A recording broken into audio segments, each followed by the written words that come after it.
Sebelum salam ditulis, maaf Ustadz, tema yang lalu. Baik. Sudah 11 bulan saya nggak punya kerjaan tetap. Nafkah yang saya berikan ke istri sangat minim sekali. Keluarga istri meminta saya untuk pisah. Akhir-akhir ini istri juga sudah tidak tahan. Istri saya bekerja. Sebenarnya kami masih saling menyayangi. Istri saya masih cinta sama saya. Ustadz, gimana saya menyikapi masalah ini? Apa saya ikuti maunya istri dan keluarga? Saat ini istri saya lagi didekati pria lain yang lebih mapan dan kaya. Salahkah saya kalau memukul pria tersebut? Karena pria itu telah mengambil kesempatan dalam kesempitan rumah tangga kami. Ustadz minta amalan atau wirid untuk melapangkan rezeki. Ini ada hubungannya sama tema nggak ini? Hah? Jawab atau enggak? Kasihan. Ya udahlah, karena malam terakhir ya.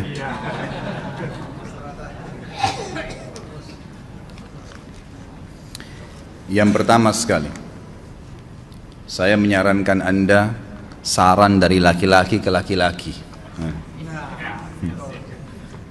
Prinsiplah. Dan jangan merendahkan diri di hadapan wanita. Maksudnya begini,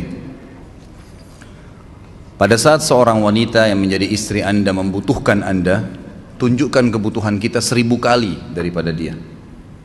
Dia sayang, dia perhatikan, dia siap berkorban. Kita harus 1000 kali lebih hebat daripada itu. Laki-laki memang penaung. Tapi kapan dibalik? Kalau saya pribadi, kapan dia tidak butuhkan, menunjukkan kebutuhan, saya 1000 kali tidak butuh sama dia. Untuk apa Anda merendahkan diri di depan seorang wanita yang kalau memang dia tidak bisa menjadi seorang istri? Karena kapan wanita sudah menyombongkan diri di hadapan laki-laki, tidak akan ada wibawa sama sekali. Ini poin dulu dalam pembukaan. Dan selalu saya sarankan siapapun ikhwah yang minta saran saya dalam masalah rumah tangga, yang paling pertama ini saya ucapkan, saya bukan menyuruh Anda menjadi keras, bukan. Tapi saya mengajak Anda untuk punya prinsip dalam hidup. Wibawa, pemimpin rumah tangga. Dibutuhkan kita butuh, tidak dibutuhkan ya sudah. Masih banyak gantinya. Dia mau ganti laki-laki lain, silahkan, ahlan wa sahlan, silahkan. Allah akan gantikan penggantinya yang lebih baik. Dan itu harus bisa kita punya prinsip. Memang begitu. Kalau ini kita terapkan dalam kehidupan kita, kita akan sangat mudah hidup. Terkadang subhanallah ada pengorbanan berat. Berpisah dengan meninggal, berpisah karena masalah dosa yang dilakukan oleh pasangan kita. Jelas haram. Kalau ada seorang istri hanya karena masalah suaminya kekurangan ekonomi mau berhubungan sama laki-laki lain, wanita apa ini? Cinta itu pengorbanan, kasih sayang. Bukan hanya pada saat mampu kemudian disayang, pada saat tidak mampu kemudian ditinggal. Subhanallah. Hati-hati, hukum Allah subhanahu wa ta'ala berlaku. Akhwat, yang jadi istri, ikhwah, yang jadi suami, harus tahu pasangan kita itu punya Tuhan sebagaimana kita punya Tuhan yang sama. Dan Allah itu maha adil. Memang dalam kehidupan kita ada naik turunnya.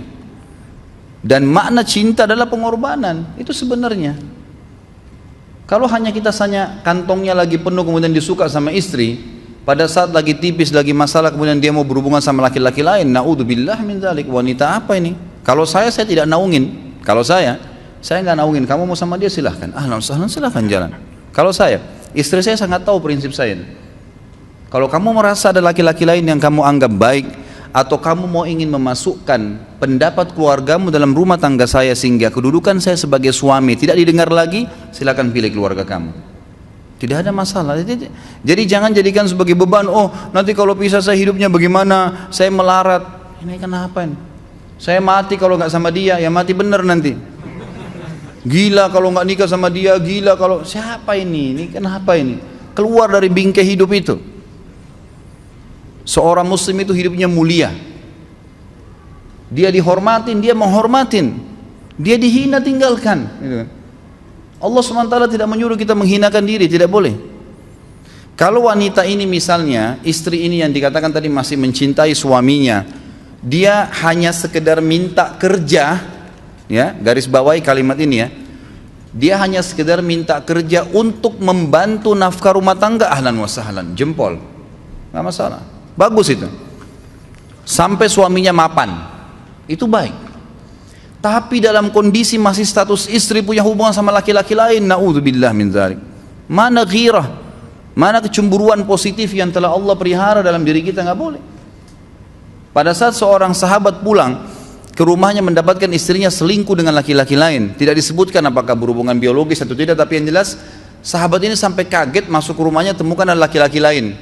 Dia bingung mau lakukan apa. Dia pergi ke Nabi SAW lalu berkata, ya Rasulullah, saya pulang rumah istri saya lagi sama laki-laki lain.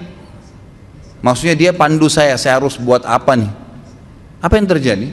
Subhanallah, Sa'ad radhiyallahu anhu sahabat Nabi mulia menghenuskan pedang mengatakan, ya Rasulullah, kalau terjadi pada rumah tangga saya akan penggal dua-duanya. Dua-duanya saya penggal nih. Tapi di sini ulama bilang saat ingin menghukum kalau terjadi pada keluarganya dengan penggal ini, bukan maksudnya dia menghukum secara individu, maksudnya dia, saya ingin terapkan hukumnya Allah, dirajam, dibunuh karena mereka sudah menikah dan berzina. Hukum Allah terapkan, kemuliaan agama harus ada. Harus begitu. Seorang istri yang mau tinggal di bawah naungan kita sementara kita sudah berkorban di bawah terik matahari, sudah bekerja, sudah memilih dia dari sekian banyak wanita, kemudian dia mau berkorban, hormatin dia, junjung dia, lindungin dia, rangkul dia, gitu kan? Bela dia, memang harus begitu. Tapi kalau masih dalam naungan, kemudian sedikit himpit masalah ekonomi lalu berhubungan sama laki-laki lain, naudzubillah, jangan dipertahankan. Berbahaya sekali, gitu kan? Jangan Anda menjadi laki-laki lemah gitu. Saya kemarin ditelepon oleh 2 orang sekaligus, subhanallah. Sahabat dekat telepon kepada saya, laki-laki. Ustadz, maaf mau ngomong sebentar. Baik, silahkan. Ustadz, saya ini istri saya pulang ke rumah ke kampung ayahnya ibunya karena alasan mengurus ayah dan ibunya. Akhirnya saya sama anak-anak ditinggal di sini sendiri. Setiap kali saya panggil pulang, dia bilang sudahlah saya nggak mau pulang. Kalau mau nikah lagi silahkan. Dia bahasakan begitu. Bagaimana sarannya Ustadz? Saya bilang nikah lagi. Dengan tegas saya bilang nikah lagi. Kalau tidak terbuka pintu fitnah. Perempuan itu kenapa harus pilih orang tuanya? Tidak boleh secara syar'i. Nggak boleh. Sudah menerima akad nikahnya seorang laki-laki, laki-laki itu yang dinomorsatukan di atas ayahnya, nggak ada alasan. Kalau suami izinkan boleh urus orang tua, kalau nggak diizinkan tidak boleh, nggak boleh. Bagaimana dia tinggalkan suaminya sama anaknya? Kaget itu saya katakan begitu. Iya, bahkan sekarang hukum poligami sudah wajib bagi Anda, nggak boleh. Wajib sekarang. Ini ragu mau melangkah seakan-akan poligami itu dosa, padahal dia ditinggal oleh istrinya. Bagaimana bisa ini? Ada laki-laki seperti ini nggak punya prinsip, harus melangkah. Dia sudah dapat jawaban saya dikasih, ini Ustadz teman saya juga mau bicara, masalahnya sama lagi. Ustadz istri saya tinggalkan saya, Ustadz kayak mau menangis. Sebentar, jangan pakai nangis laki-laki. Apa ini cengeng? Ditinggal wanita nangis, subhanallah. Orang nangis itu ditinggal meninggal Rasulullah SAW, ketinggalan sholat subuh berjamaah, itu nangis. Nggak jadi jihad, nah itu nangis. Ditinggal perempuan nangis, la ilaha illallah. Allah ciptakan perempuan lebih banyak daripada laki-laki. Ini bukan menurunkan martabat perempuan ya. Artinya harus seorang pemimpin itu punya wibawa. Nggak bisa, kalau nggak akan dianggap remeh nanti. Istri itu dinaungin, dilindungin, dididik, diberikan haknya ia. Berikan berlipat-lipat penghormatan sebagaimana dia berikan satu penghormatan, nggak apa-apa. Tapi jangan sampai menginjak martabat seorang pemimpin, tidak boleh. Akhirnya saya sampai bilang sama dia, akhi, ambil keputusan. Kamu mau balik sama saya berumah tangga di sini, atau kamu pilih rumah orang tua kamu? Oh, saya pilih orang tua saya, baik, saya ceraikan kamu sekarang. Assalamualaikum, tutup telepon, selesai. Jangan lama-lama. Cengeng sekali. Udah sujud sama Allah, saya masih berat cintanya Allah. Ia minta kepada Allah subhanahu wa ta'ala, minta gampang dihilangkan dari hati. Sebagaimana dia datang dia bisa keluar, gampang itu.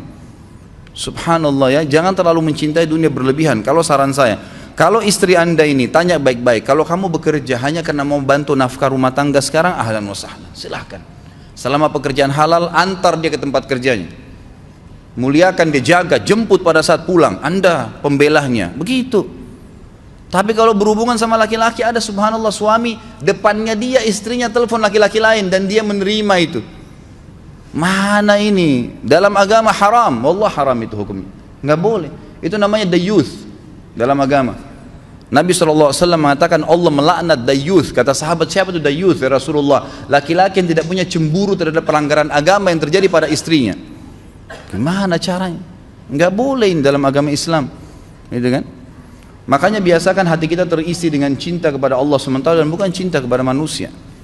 Mencintai istri karena Allah yang perintahkan, mencintai suami karena Allah yang perintahkan. Jadi semua karena Allah.